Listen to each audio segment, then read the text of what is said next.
Hello, I'm Ziggy Mkhize and welcome to Career Connect, the show where we're connecting graduates with experts so when you go out into the industry, you know what to expect.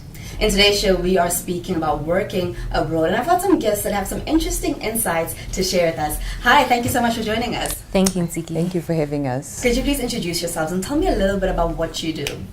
So my name is Koketso Selepe, and I work in a career and graduate space. So we connect graduates, current students, as well as school leavers with the working environment. So that's what I do. My name is Helen Lebone. I am the Regional HR Director for Africa and Indian Ocean at Hilton.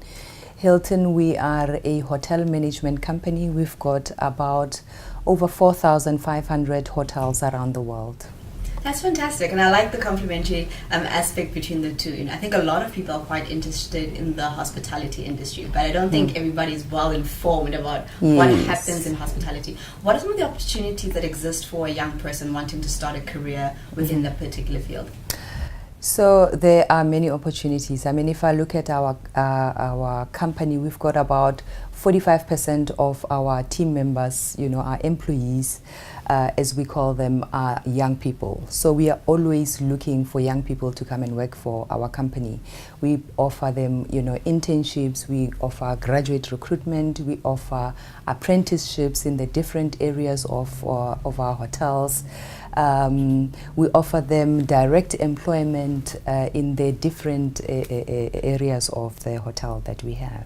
I think that's so interesting to highlight that when you think about hospitality, it's not just about accommodation and entertainment. There's lots of things to do in that space. So you can do IT, you can do travel, you can do food and beverage, and all of that to support the hospitality industry. Absolutely. And I always say the entry requirements into hospitality are lower than other industries. So that allows us as an industry to attract young people. If you are unemployed or you have a skill or sometimes you don't have a skill, we can work with different levels of experience, and that's why we always target young people. Actually, attracting young people, opening doors for them is a key priority for our company to be able to meet our needs today and in the future.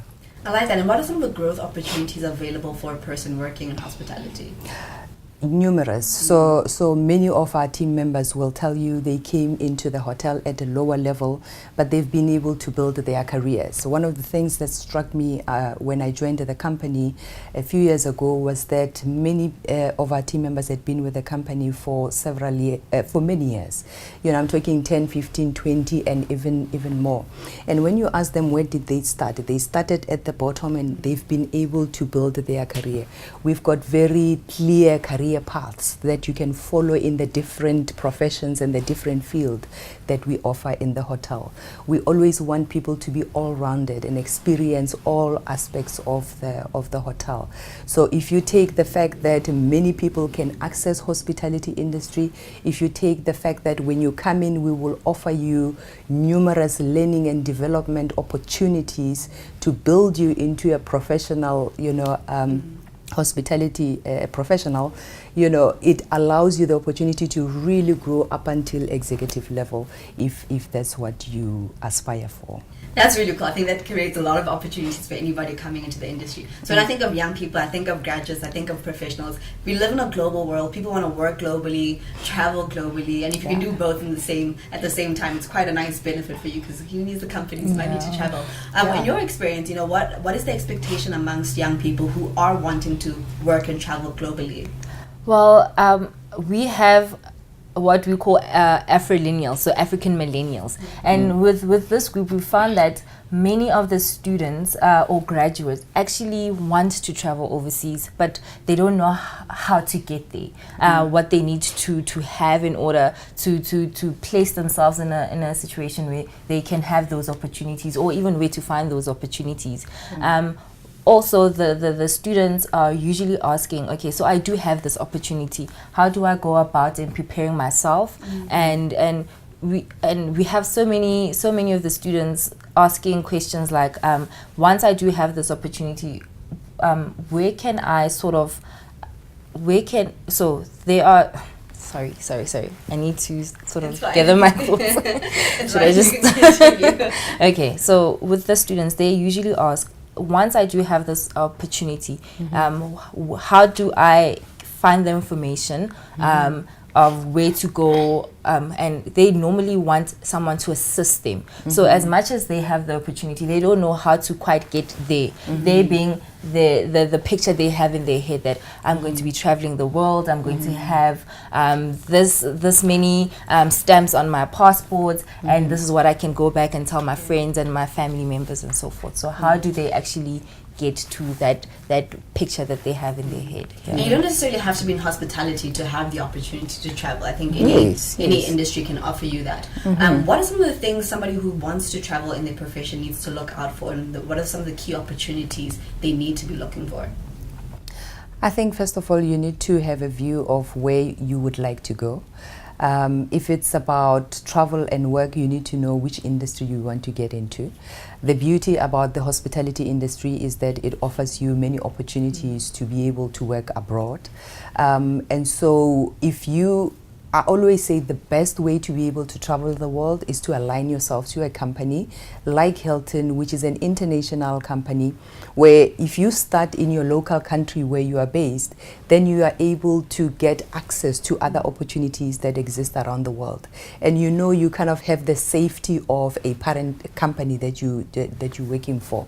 If you should, as you say, be a young person who has, being able to lend an opportunity, I would say in today's age and today's days, you really need to make sure that you research that organization, make sure that it's a reputable organization as well. There's a lot of fronting and there's a lot of exposure to dangerous elements in the world. So you want to make sure that, for example, if you're getting an offer from Hilton, and we have experienced that as well, where people are getting bogus offers that are supposedly coming from Hilton. So when you do get that offer from that company out there in the world, you want to research it and make sure that it's legitimate. I always say try to have an agency that you're working with, a reputable agency that you're working with, that can help you with things like immigration, things like learning all you can about that country. Be very clear about what kind of language you're looking for, learn about the culture in that particular country. You want to be you cannot have too much information. Yeah. Just learn and gather as much knowledge as you can. I really don't take for granted that, because it came from a very great company with the logo and everything, that it's actually legit. Does the person need to go through the process of actually calling the company to verify the position, that they actually have an interview or a meeting? Absolutely. How do you make sure? I would do that if I got an offer from, a company, a big name that I know that is based in some place. I will pick up the phone, get the numbers from their website, and call them and say, I'm this person and I've just received it, just to make sure that you're on the right path. That avoids you then exposing yourself to a lot of risk that exists. Definitely. I think we'll come back and chat more about how do you prepare, where can you go, and just some of the benefits around traveling. But thank you so much for your time so far. Thank you. Do stay tuned for more speaking about traveling abroad and working abroad, and some of the things you should look out for to help you be successful in your career if you do want to travel.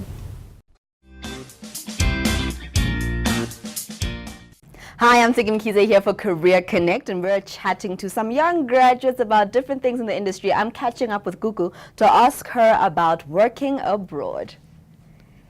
So, Googs, as a journalist, right, tell me, why would you want to work abroad? I would love to work abroad because I feel like it's growth, it's part of growth in terms of the journalism faculty in this country. So from my side, I feel like I'd be in so much more experience, and I'd be exposed to more journalism tactics more than I am currently. As a journalist, where would be your ideal place to go overseas? My ideal place would be somewhere in Europe, but not sure exactly where, but Europe would do. Okay, and what are some of the important things you think you need to prepare in order to be ready to go abroad? For me, I feel you need to work hard, be prepared for any challenges. Whatever comes to your doorstep, you need to approach it, and you need to be brave. Okay. And if we had to pick you up as a journalist, pop you anywhere in the world, what's the one thing you definitely have to have with you? My diary and my pen. Well, it goes right, hand in hand. Because what's a story without a pen and a diary? Exactly. All right. Thank you so much. And I do hope that you go get to cover stories all around the world. Thank you so much. To join the conversation online, hashtag Career Connect and at Student Village and BDTV. Till next time, keep watching.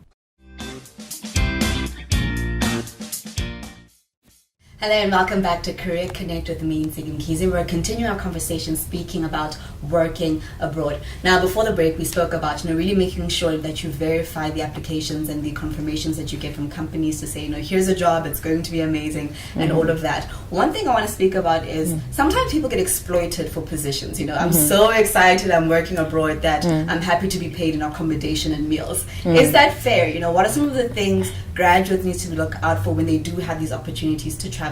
What is fair? What is sort of like a bracket for compensation? How do you know if the deal is legit? I mean, it will be difficult to give you a bracket for a particular role, but I would say, don't take anything for granted. I think sometimes young people get so excited about the offer and the opportunity to travel and work outside of your country itself that you forget about the T&Cs, So whatever terms and conditions that are put on paper, you need to make sure that you are comfortable with those terms and conditions. You need to understand the cost of living in that particular country.